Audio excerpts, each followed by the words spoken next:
at Radiant, and this is, as I said previously, this is my great pleasure and my great privilege to be able to do this and have the opportunity to share God's word tonight. So I have a question for you. How many of us are history? Do we have any history buffs in here tonight? Really? I got people here and there's no history buffs. Gosh, that surprises me a little bit. I will admit it. I am a history buff. I have been since I was a little kid, and it's always been one of those things that I've always found fascinating, that I've loved, and that I've gotten a great deal out of. And what it's done in many ways is any studies that I've ever done, whether it be in the Bible, whether it be academically or whatever the case may be, I've always been able to gain and glean something from history from it. And what it's allowed me to do is kind of look at things in a little bit broader, I believe, a little bit broader context than maybe I otherwise would have. When I was in seminary, I had a mentor of mine who once told me that the most important thing that you can do whenever you study anything, but particularly when it comes to studying the Bible, is he said there's three things. It's context, context, context. So I've found that in my life that I've always gotten a lot more help. Well, I should say the study of history and my love for it and the way I look at it has helped me discover and to dig out the context of stuff that I read. And it was no different with Nehemiah. As I was sharing a little bit earlier with some of our folks, there was some incredibly practical things in the study that we did through the first couple chapters of Nehemiah, the first 6 chapters of Nehemiah.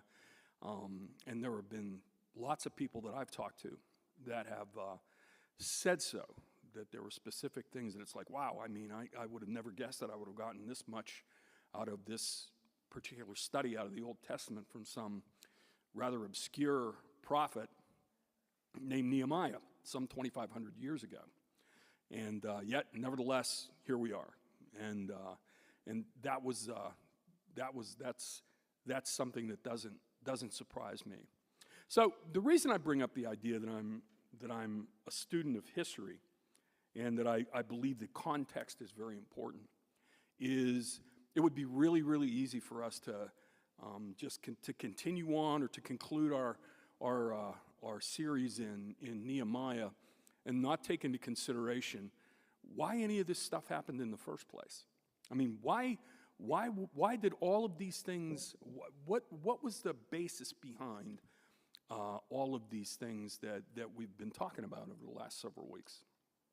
Well, I think it has to do with this. If we go back, we almost have to look back, I don't know, 70, 80, 100 years ago, previously before any of this happened, when a prophet named Jeremiah the children of Israel had just been carried away captive to the land of Babylon under King Nebuchadnezzar, who was also a great general. And understand something, when this happened, when the exile, the original exile, Babylonian exile happened, the nation of Israel was, for lack of a better term, utterly shell-shocked. I mean, they were devastated by what had happened to them. The idea that so many of their kindred were killed in the whole process. I mean, the violence that was done to them and the way they were literally uprooted in a very violent manner and moved to another country, several hundred miles away, was just utterly devastating to them, in spite of the fact that their prophets, for many, many years before that, had predicted and told them that this is exactly what was going to happen, that the Lord was going to judge them, and that the Lord was going to judge them because they were A, disobedient, and B, they were idolaters. They just didn't much care. And in spite of the fact that they had these prophets come and tell them these things, there was always these, we'll call them, for lack of a better term, false prophets. There were people that no more heard from God than the man in the moon. But what they did was they profited from the continuing status quo, if you will, within the nation of Israel. And they didn't want to see anything, change. It would have been unprofitable for them to have that happen. If you look at especially the last couple of chapters that we considered in Nehemiah, you can almost see the same thing happen with Sanballat and his friends. That it's like, wait a minute, man, you guys are upsetting the apple cart, and it's, this is no bueno, this is no good. We don't want any parts of this. So what they were trying to do was undermine Nehemiah and the work that he was attempting to do. And there was the same thing a long time before that with Jeremiah. He had false prophets there that he was dealing with. He would have guys coming in behind him saying, he's full of nonsense, man. He doesn't know what he's talking about. And Jeremiah was taken captive by people, and he was done violently and all this other stuff. But nevertheless, he kept proclaiming the word of the Lord, which was to repent. And he called the nation of Israel out in many, many ways in very direct terms. And nevertheless, they did not heed his call. And what happened was the Babylonians under Nebuchadnezzar came in. And I mean, when I say utterly leveled, I mean utterly leveled. These guys were the most ruthless. It was the most ruthless army that history had seen up until that point. And they came in and laid siege to Jerusalem. And the reason they had to build up the walls was because these guys tore them all down. And the same thing with the temple. They tore the temple down, and they were in the process of rebuilding it as we speak in the times of in the time of Nehemiah. But everything was destroyed and leveled. And understand something, they killed anybody that could make war against them. In other words, anybody that could rebel against them, they utterly destroyed. They killed them, every one of them. The older people and the infirm and the people that caused them no harm, but they didn't think could add value to the kingdom, were left behind in desolation. What happened, the people that were carried away captive to Babylon were actually the people that the nobles in Babylon and Nebuchadnezzar thought, you know what, we're going to keep these guys around because we think they can help us, either achieve things in the kingdom or maintain or whatever the case may be. But they thought for sure these guys would definitely be able to add value to the kingdom. So they kept them alive. And they treated them pretty good, all things considered. And we all know, if you read if you get the chance to read Daniel or anything along that line, you'll pretty much see that these guys were pretty well treated. They were offered the best of the best. And I mean, if you look at Daniel and his three friends back then, and then you look at the same thing with Nehemiah as the cupbearer for the king, he had it, all things considered, considering everything, and he had it pretty good. I mean, he lived with the king. He was a close associate. He was trusted. He was well fed. The whole thing, Such was the case that was going on then.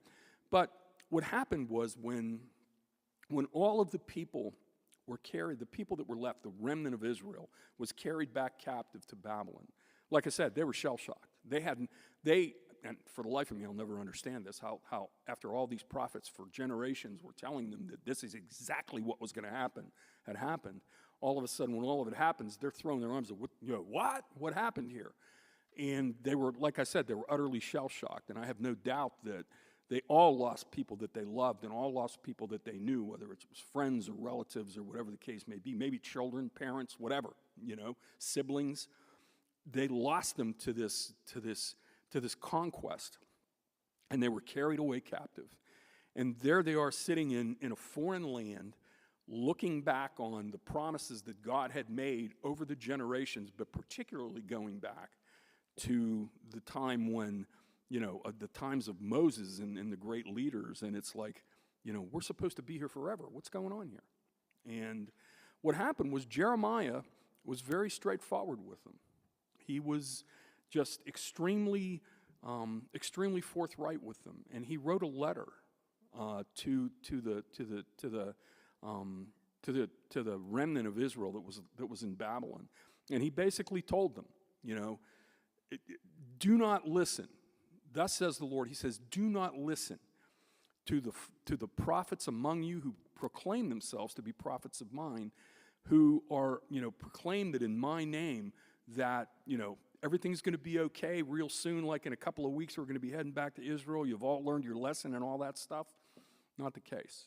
Not the case at all. In fact, the exact opposite happened. If you look in Jeremiah 29, we're going to read a little bit of it in just a minute. What you'll see is that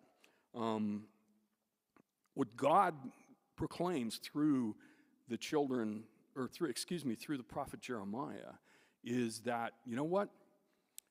Hunker down and, build homes and take root where you live and be a blessing to the country that you're in, as miserable as that might be a blessing to the country that you're in. Have children, and let your children have children. If you understand the subtle message that Jeremiah, or maybe it's not so subtle, the message that Jeremiah is trying to get across to the remnant of Judah that is in Babylon, it's that, you know what, you're going to be here for a while. If you look at 2 or 3 generations, you're looking at, 50, 60, 70, 80 years, whatever the case may be. So there were people that heard this message that were never, in fact of the matter is probably all of them that heard this message from Jeremiah were never ever going to see the land of Israel again. Never. They were going to remain captives in Babylon, which would later become Persia. They were going to remain captive there for 70 years, and they weren't getting out.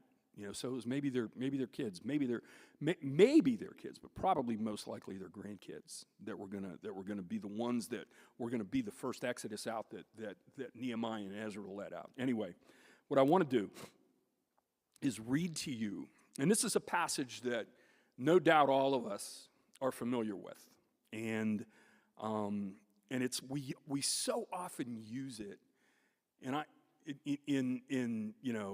in situations that I believe are so far out of context that I happen to believe that this is a couple of verses in this passage are some of the most misquoted verses in the entire Bible. And they're beautiful, don't get me wrong, but I think that if we don't place them in the proper context, we really miss out on the real beauty of what's going on here. So let me read it to you. I'm going to read to you from Jeremiah chapter 29. I'm going to read verses 10 through 14 for you. And what it's going to do is it's going to kind of give you kind of a setting for what was going to happen several years later with Nehemiah. Okay, you ready? Jeremiah chapter 29, verses 10 through 14. I'm reading to you from the English Standard Version of the Bible. Here it goes. Thus says the Lord, when 70 years are completed for Babylon, I will visit you, and I will fulfill to you my promise to bring you back to this place. For I know, this is the familiar part here. This is the one everybody knows. For I know the plans I have for you, declares the Lord. Plans for welfare and not for evil, to give you a future and hope. Then you will call upon me and come and pray to me, and I will hear you. You will seek me and find me when you seek me with all your heart. I will be found by you, declares the Lord, and I will restore your fortunes and gather you from all the nations and all the places where I have driven you, declares the Lord, and I will bring you back to the place from which I sent you into exile. The great message of hope there is that in spite of the devastation that these folks faced, in spite of their, and I might add, the devastation that they brought on themselves because of their stubbornness, because of, because they're human beings, broken human beings that have yet to be redeemed and transformed. Because they were people, they acted like people do, and they acted what they believed was to be in their own best self-interest. They didn't want anybody telling them what to do, least of all some gray-haired prophet, So what happens was God judged them as exactly that he said that he would, but he gives them this great promise when in the midst of their despair, when in the midst of their utter hopelessness, all of a sudden these words come forth, I will visit you, I will fulfill my promise. Because the plans I have for you are plans that I had for you from before time itself began, from before the foundation of the world. And these things don't change. We hear Pastor Timothy every now and again talk about, if we choose not to go in the direction that God leads us, if we choose to say, no, God, I don't think I want to do this. Understand something. That doesn't change God's mind. God doesn't say, well, I guess we can't do it, That's not how it works. What he says is, okay, you stay here, and what's going to happen? I'll find somebody else to do it. I will make sure that somebody else receives a blessing that you could have if you would simply be obedient, if you would simply trust, if you would simply have faith. What God is saying through the prophet Jeremiah here is, I know the plans that I have for you, declares the Lord. And they are plans for welfare, and they are plans for good, in spite of the fact of where you're at right now because of what you yourself have done. And there'll come a point in time when you recognize this, and you will seek after me, and you will find me. You will find me when you search for me with all of your heart. I think these are some of the most profound words in the Bible. I'm a firm believer that the only way we can possibly know God is if he reveals himself to us. God is transcendent. He's like up here, not even close to being relatable. But God reaches down, and when we seek him and when we ask him, he will reveal himself to us. He does it to us every day in nature, but he will reveal himself to us specifically through his word, through prayer, through other people. That's what's so powerful about the community that we're building here at Radiant, is that not only do we have great teaching, not only do we have great worship, not only do we have all of the things that you would think in the American church would be wonderful and great, and they are. But the thing that makes us what we are is each other, is the community that we have with one another. The idea that on a Wednesday night that a dozen people would come and join us and get together and just, the thing I always, just as an aside, and as you get to know me, you'll know I do some asides. Just as an aside, one of the things I always like to do, when I teach, is I show up early, and I just watch the interaction among people, because I get great joy. And I'm pretty sure God does too. I get great joy out of seeing people who love Jesus get together and just, I don't know. I know it's an overwrought and an overused phrase, but I think it's a good one. They do life together, And I think that pleases God too, because I think that this is how God reveals himself to us through other people, through their experiences, through the things that they do. And perhaps don't do. They're good experiences and they're bad experiences. That's why I always, whenever I've had the opportunity to counsel with people, is even in the midst, maybe even especially in the midst of the difficulty that you deal with, is that one of the things we try to do is try to get through stuff as quickly, the bad stuff and the hard stuff as quickly as we can, and I get that, I really do. But I think the important thing we have to understand is that oftentimes the difficulty that we have in our lives, whether it's hard times, learning from bad decisions, whatever the case may be, this is God trying to say something to us that, you know what, you made a boo-boo, let's learn from it. Let's grow from it. And take that opportunity, and I like to say drink deeply of it. When you're in the midst of the hard times in your life, drink deeply of it, because at some point in time, if you allow him, God can redeem that, and he can redeem that in other people's lives by you sharing your experience with them, by you being, by allowing that to make you into a more empathetic person, to be able to relate to other people that perhaps before you might not be able to relate to. You will seek me and find me with all your heart. I will be found by you. And then he goes on to give us the great promise that I will restore your fortunes and gather you from all the nations and all the places where I have driven you, declares the Lord. And I will bring you back to the place from which I sent you into exile.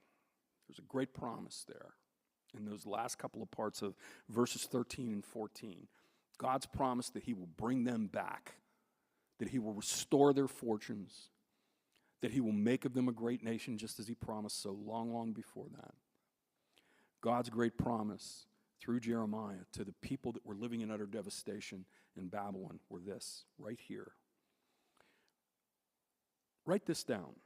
This is you'll find this in your listening guide. God's promise through Jeremiah, which we just read in verse 14, is being fulfilled through Nehemiah. Once again, context. When I think about, the stuff that we learned in Nehemiah and the things that we talked about, it's like, okay, this is awesome. This is good stuff. We all know that. But when you put it in the context of what God is doing in his redemptive history, everything, every little thing in the Bible is tied together. And we can see it right here if we just go about and open up and let ourselves think about it. Let ourselves do these kinds of things, okay? Here's what, I'm going to jump ahead. We didn't even read this far in Nehemiah, but what I want to do is read a couple of verses to you, verses 5 and 6 from Nehemiah 7, which I think kind of helps us see what God has done in everything. We're kind of taking a look at. We're going to the end. If you look at this, if you like, anybody in here like TV? Anybody watch TV? Has anybody seen Yellowstone? Okay, it's a very popular TV show. It was streamed, but all of a sudden you see all these prequels happening from it, right? Going all the way back until like post-Civil War, right afterwards. How did this whole thing start? And I think what you've got here is if you take a look at what we just read in Jeremiah, it's kind of the prequel to what's going on here in Nehemiah. From the very beginning, where it's going back and it's giving context to everything that's going on, why the things that are happening have to happen, and why they have to happen the way that they do, and why the children of Israel are the way that they are. I should say the children of Judah, why the children of Judah are the way that they are, and through this whole thing. But then we can jump ahead just a little bit, okay? Kind of do like an epilogue, if you will, and take a look at Nehemiah chapter 7. I'm going to read you verses 5 and 6. And what you're going to see is this promise in a nutshell kind of begin to come to fruition that was made in Jeremiah. Let me read it to you. Then my God, this is Nehemiah speaking, then my God put into my heart to assemble the nobles and the officials and the people to be enrolled by genealogy. And I found, I found the book of the genealogy of those who came up at first. Those are the people that made the first exodus over from Persia. And I found written in it, these people were from the province who came up out of captivity of those exiles whom Nebuchadnezzar, the king of Babylon, had carried into exile. And here's the key verse. Here's the money verse right here. Verse 6. They returned to Jerusalem and Judah, each to his own town. So what you see here is you see these last couple of verses in Jeremiah 29, or these last ones that we read, and I will restore your fortunes, and I will gather you from all the nations and all the places where I have driven you, declares the Lord, and I will bring you back to the place from which I sent you into exile. I love how Nehemiah points out, and I don't know if he's read the letter from Jeremiah, I don't know. But when he says, that came up out of captivity of those exiles whom Nebuchadnezzar, king of Babylon, had carried into exile, they returned to Jerusalem, each to his own town. And if you look at the first six chapters in Nehemiah, everything that he went through, all of the stuff that he did, the idea that, and the whole idea of Pastor Timothy and being a difference maker and all this, it all makes sense. It makes sense because he was fulfilling that which God had promised a couple generations before that. And what I want us to catch here is kind of a conclusion, if you will, for the series that we've done so far in the first 6 chapters of Nehemiah, is ask this question: what was it that caused Nehemiah to become a difference maker, as Pastor Timothy put it?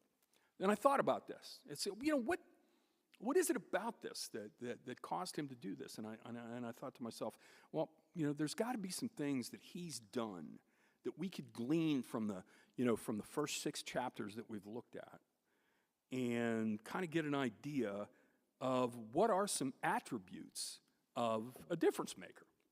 So I listed 5. I came up with 5, but what's funny, and I'll admit this to you. There's actually 6. So if we have time at the end of this, what I'm going to do is I'm going to throw that bonus attribute at you. It's a pretty important one, I think, but it's I want to talk specifically about 5 attributes, and you can follow along with me in your once again in your listening guide, and we can go from here. So, okay, 5 attributes of a difference maker. Nehemiah, write this down, was a person of prayer. Nehemiah was a person of prayer. He was a man of prayer. There's no question. We see that right out of the chute, man. Right from the jump. It describes it describes in the first few verses of the people that he talked to. Excuse me, and then in verse 4 in Nehemiah, he said this. He says, "As soon as I heard these words from people that had given him report of what was going on in Jerusalem, I sat down and I wept and mourned for days, and I continued fasting and praying before the God of heaven."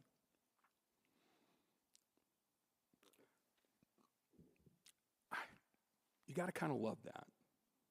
I think that, it gives us an idea of, the kind of man that Nehemiah is, but also the kind of person that it takes to be a difference maker. I think one of the things, and it was something I mentioned a few minutes ago, was empathy. I mean, think about this. We know that Nehemiah, he lived among the nobles. He lived among the kings. He lived among the princes. I mean, he didn't taste poverty. He had no idea what that was like on a personal basis. And I mean, it's one of those things that he saw. I don't know if it's just the stories that these guys told or how they told it or whatever the case may be, but the first thing he did was it caused him to break down emotionally. It's like, wow, And have you ever thought about that? I mean, has any of us here in this room ever been on a short-term mission trip? Anybody? Okay. One of the things, Carol and I, our daughter, when she was in 10th grade, went on a mission trip to Guatemala. Was it Guatemala? No, Honduras. She went to Honduras. Changed her life. You know why it changed her life? Because she went there and she saw things that she never, ever believed. I mean, she never gave it a second thought. The poverty and everything else. But she also saw, what she also saw? She saw people that were happy without all of the consumer trappings that we Americans so crave and have become so accustomed to. And it changed her life. It gave her a completely different point of view of what it was like. And I gotta wonder if that wasn't the case with Nehemiah. He heard these stories of his fellow countrymen, of people that were there that he'd never laid eyes on, but nevertheless it got him to the point to where it's like somebody's got to do something here, Somebody's got to do something. So what did Nehemiah do? He fasted and prayed. First thing he did, right out of the chute, fasted and prayed. And what he saw was after he spent time, and man, I've, as you might imagine, I spent over 20 years as a preaching pastor, and I've done a lot of stuff, talked about prayer, and did sermons and taught small groups and did classes and everything else about prayer. But I got to tell you, the prayer that is in the first chapter of Nehemiah is so powerful. And it's so powerful because it is so, just maybe, and I don't know, maybe it was because Nehemiah set the stage in these couple of verses, that it was so visceral. It was so, so from the inside of who he was and the way he cried out to God. And you could almost, I don't know about you guys, but it was almost like I was in the same room with him when I read this. It was like, my gosh, I've read this, I don't know how many times. And this one time it just captured me, man. It just grabbed me. And it was one of those things that you could just sense, his deep, his deep compassion for the people that he was praying for, but his deep passion for God himself. It's like, God, why is this happening? What we need to do something. And what does he do? He repents. He does all the things that a prayer should be about, He petitions God and he seeks his forgiveness for not only for himself, but he was interceding for his people and for his family and for people that he never knew and all of these things. And he just reached, and excuse me, clearly God's heart was touched.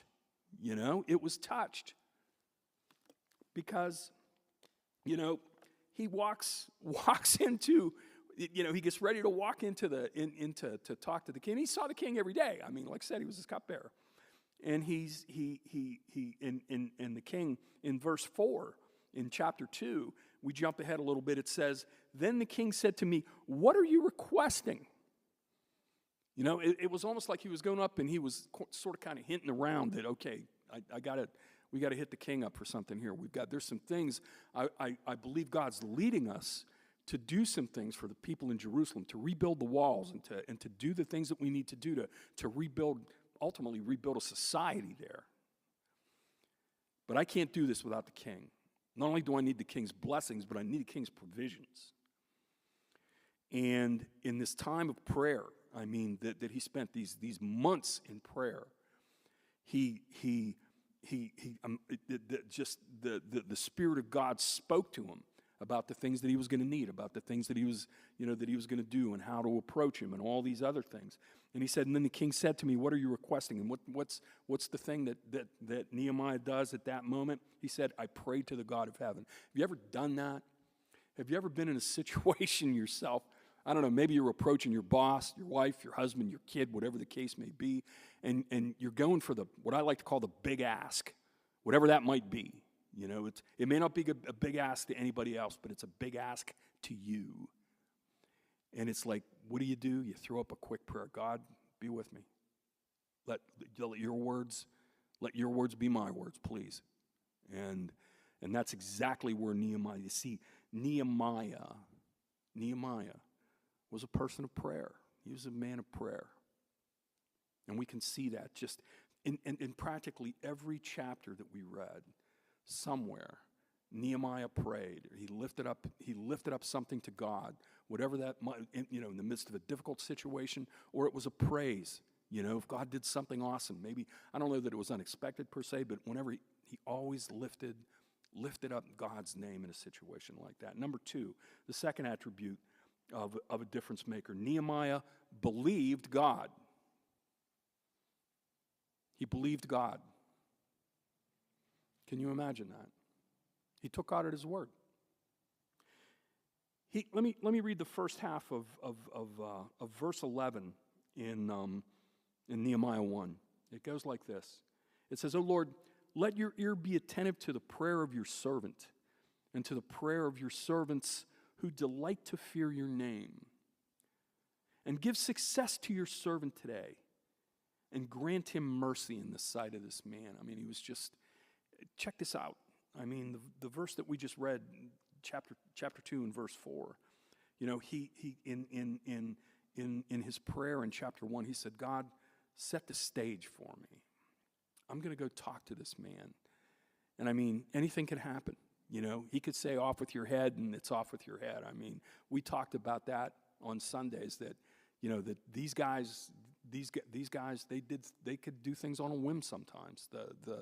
These kings, they had their own way of doing things, and if you made them mad, they didn't have to take that off with his head. Whatever the case may be, send him away.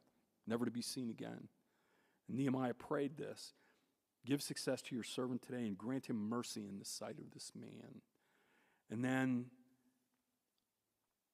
we see later in chapter 2, when we just read it in verse 4, that he approached him.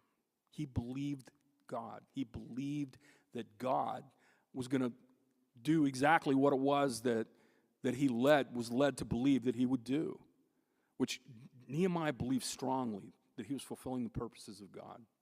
He believed that with all that he was, that he was to lead a contingent of Jews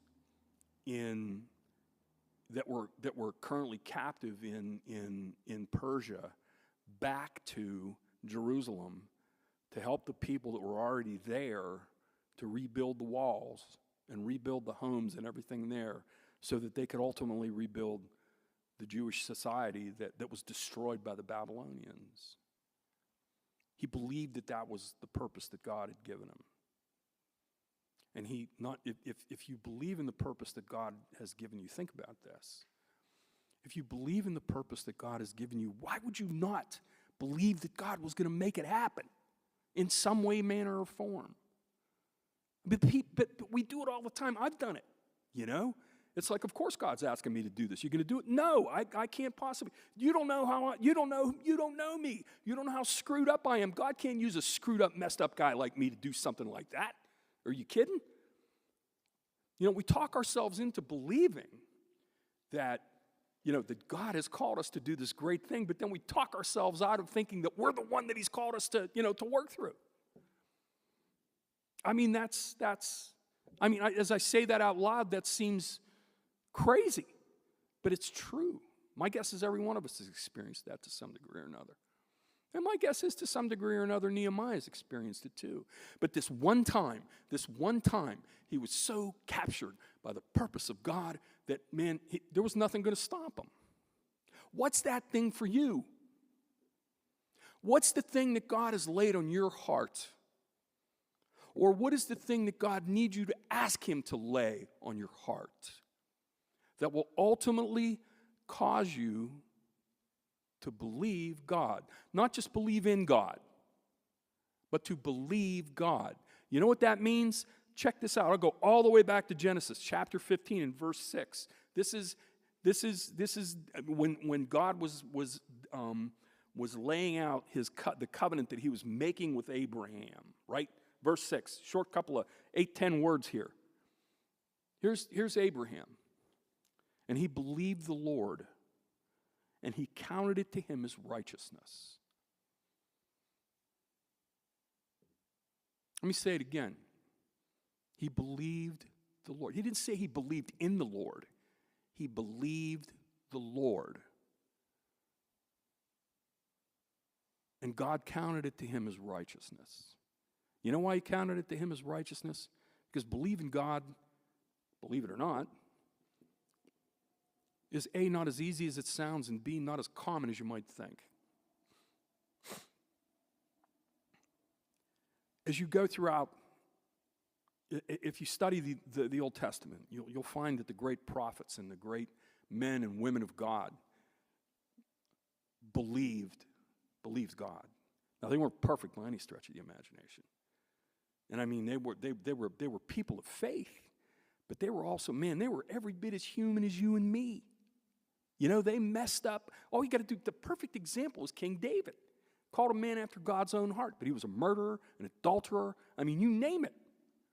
All of these things. But God nevertheless used him because David believed God.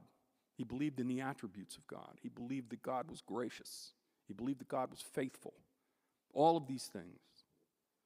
And that is so rare for people to be in a place like that. And when you have those when you believe in those attributes of God, when you make them your own, when you surrender yourself and take those upon you, it changes you. It changes who you are, how you approach things, how you approach life, how you do things. Okay, so Nehemiah was a person of prayer. Nehemiah believed God. Number 3, write this down.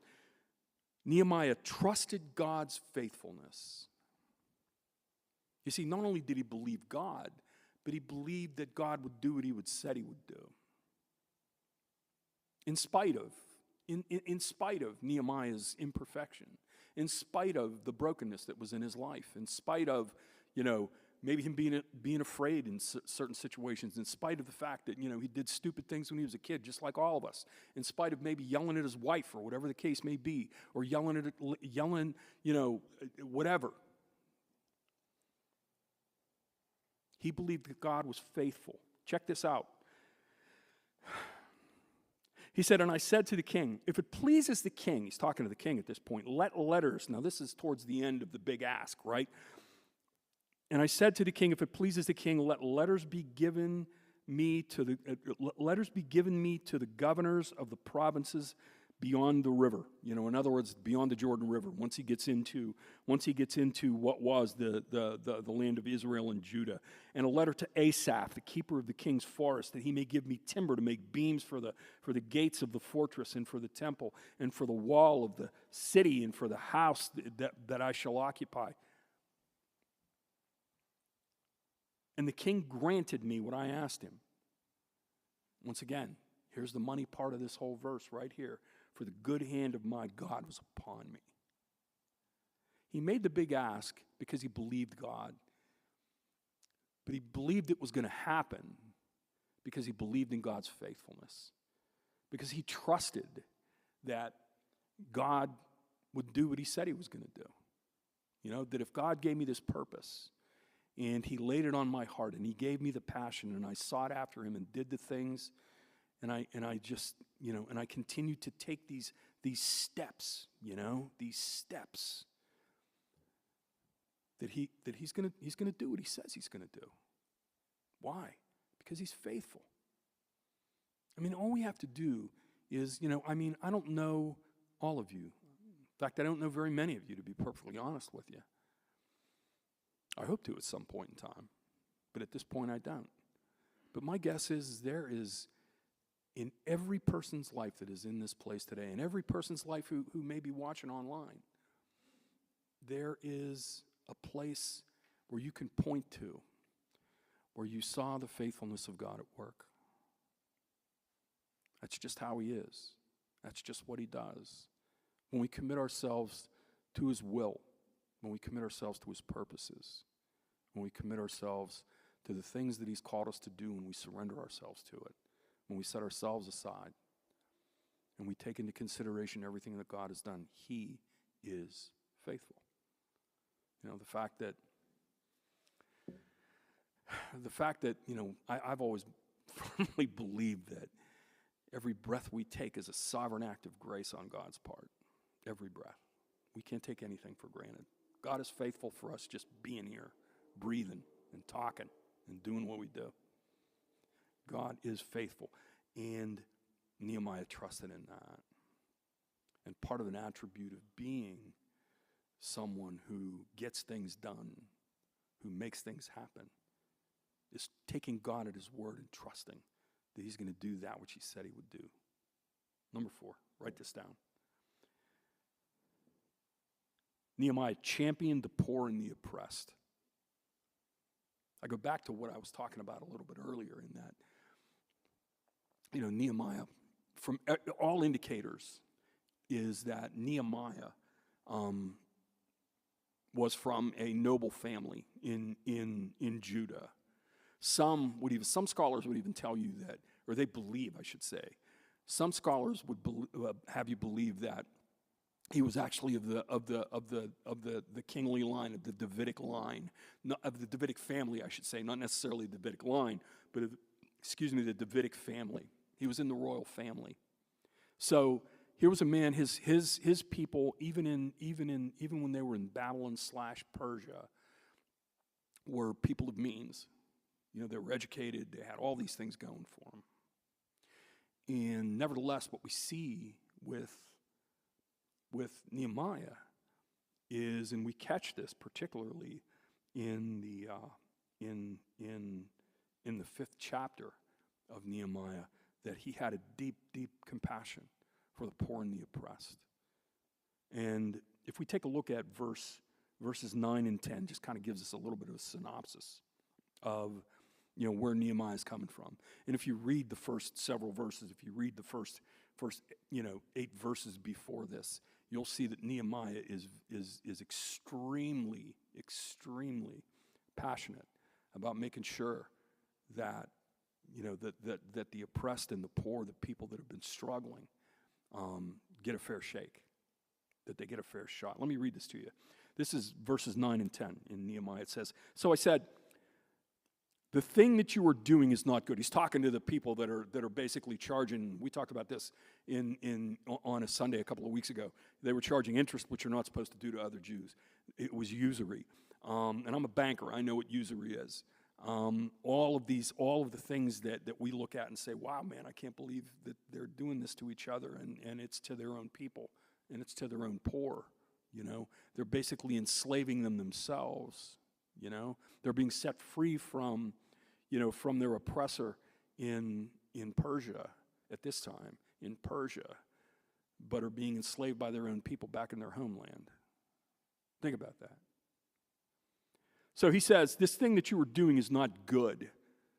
I'm going to say that Nehemiah was a champion of, he was very subtle here. And then he says, ought you not walk in the fear of our God to prevent the taunts of the nations, our enemies? Moreover, I and my brothers and my servants are lending them money and grain. Let us abandon this exacting of interest. What he's saying is, and this is something Jesus talks about as well in the Gospels, is that how we treat each other,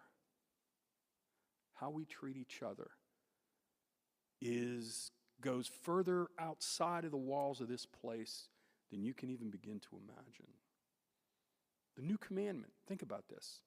Love one another as I have loved you, so you should love one another. By this the world you will know that you are my disciples, by the love that you have for one another.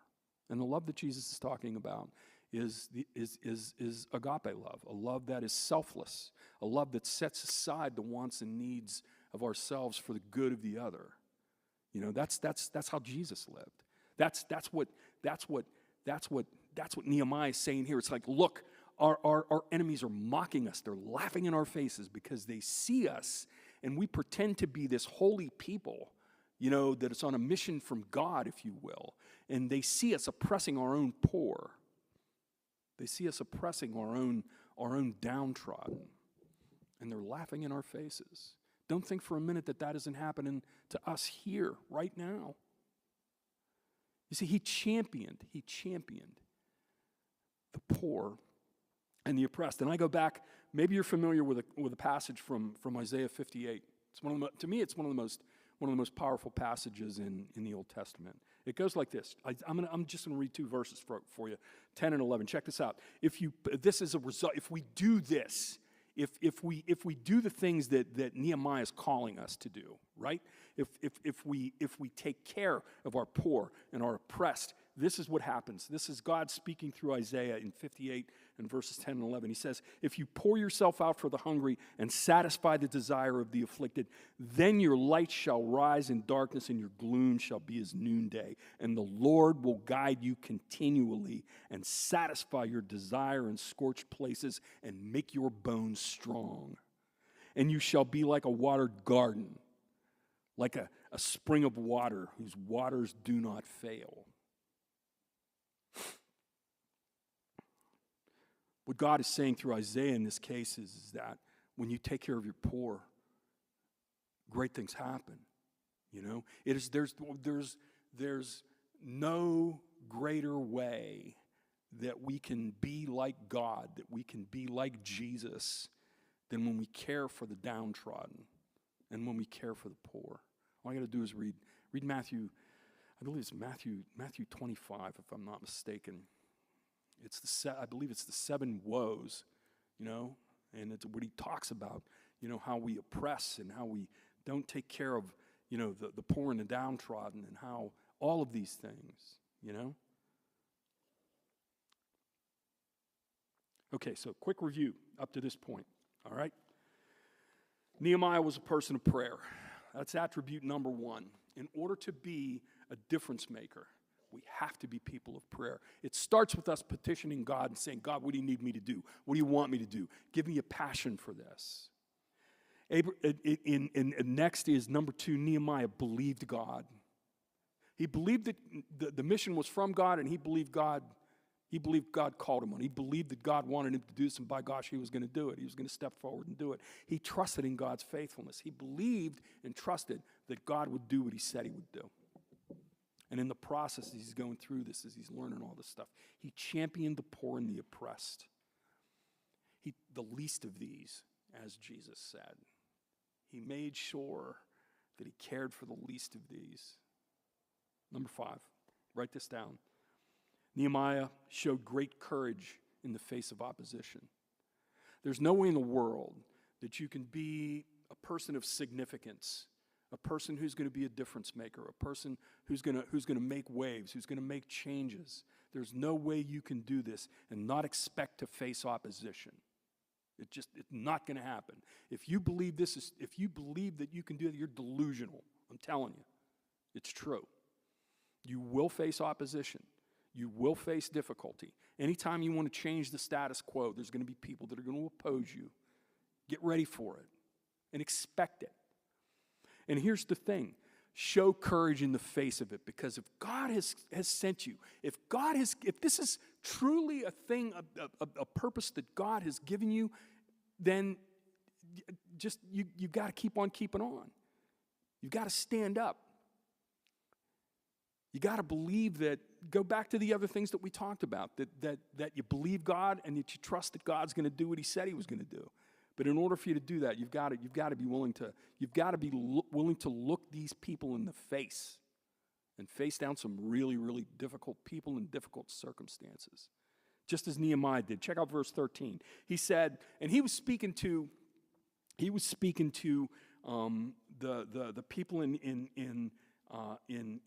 his assembly in this. He said, and I shook out the fold of my garment, so God may shake out every man from his house and from his labor who does not keep this promise. He's talking about the people that are making promises about about the oppressors.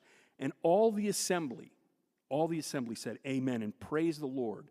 And the people did as they had promised. He stood up in the face of opposition from his own people and said, man, this is no good.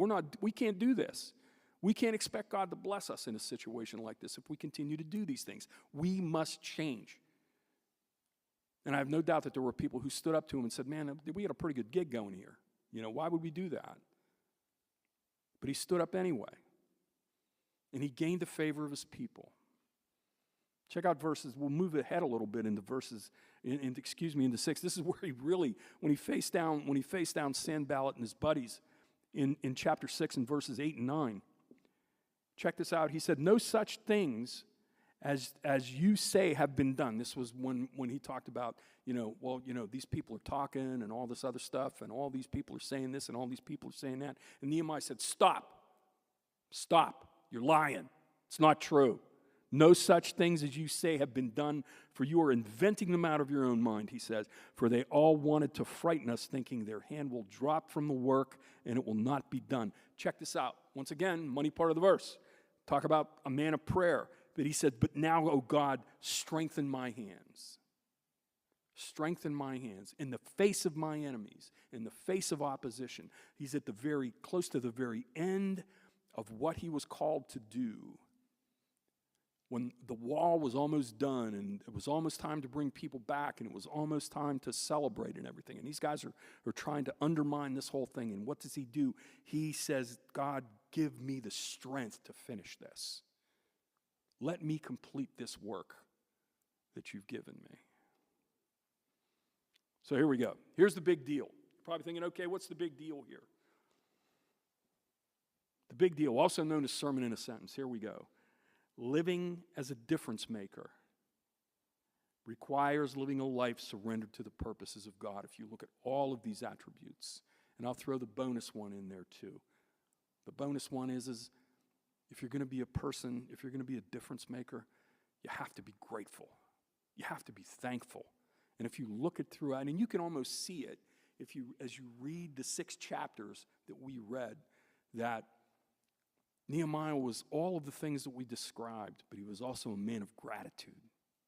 He understood that if it weren't for the hand of God, if it weren't for his grace, if it weren't for his kindness, if it weren't for his fact that he was willing to use a broken vessel like Nehemiah to fulfill the purpose for his people and the vision for his people, that he did. Gratitude. You know, I'm. This is one of the things I'll admit myself. I struggle with that sometimes. I do. I take a lot of stuff for granted. Just ask my wife. I take a lot of stuff for granted. And it's something as I've gotten older that thankfully that God has made me aware of. I need to get better at it. I've gotten better, but I need to get better. And I think all of us at some point in time can be there. I mean, gosh, if you're an American, you know, I think all Americans have a gratitude problem because I don't think we have any idea how blessed we've been. And I'm not saying because God bless America. I'm just saying that if you look around, you know, just like the people that have been in the mission field, you know, you look at what's going on in the rest of the world and come back here. Yeah. Time for some gratitude. No question. Are things perfect? No. Are they better than most places? Yep. Pretty sure I haven't visited a lot of places in the world, but I'm pretty sure I want to stay here. I don't know how you feel, but in spite of all the craziness that's going on, it's still a pretty good place to live.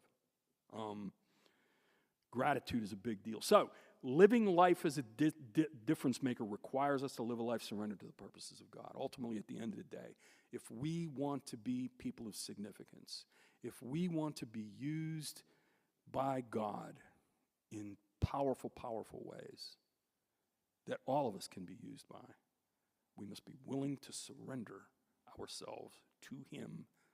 And I say completely, but that's hard for us. So what I'll say is this.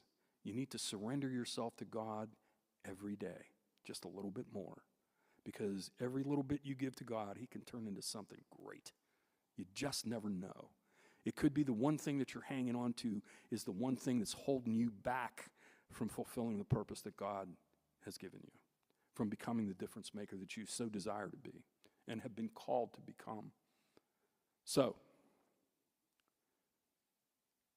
live a life surrendered to God. And I think that's a great place to conclude for the moment. What I'd like to do is, I've got some questions here that I listed, just 3 of them. And what I'd like you to do is break into small groups. We should be able to get a couple of them going here. Break into a couple of small groups and discuss these among yourselves.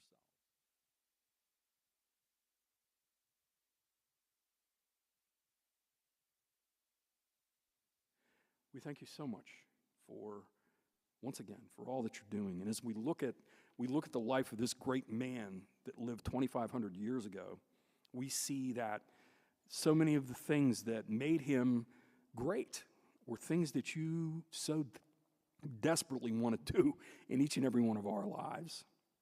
And God, sometimes it's just a matter of us making a decision.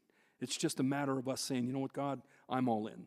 Deal me in on this. I want to be the person you created and called me to be, and I want to fulfill the purpose that you've given me. Help me discover it. Help me find it, and then help me fulfill it. Not only do I believe you, but I believe you're faithful. And God, I stand on that. Lord, we thank you so much once again, for the opportunity to gather together today. We learn so much when we come together and we look at this stuff together. So God, I ask and pray a blessing on each and every person in this place and each and every person who may be listening online. And I ask that you would fulfill your purpose in them as they surrender their hearts and their lives to you on a more full basis. And we praise you and honor you and thank you. In Jesus' name we pray. Amen.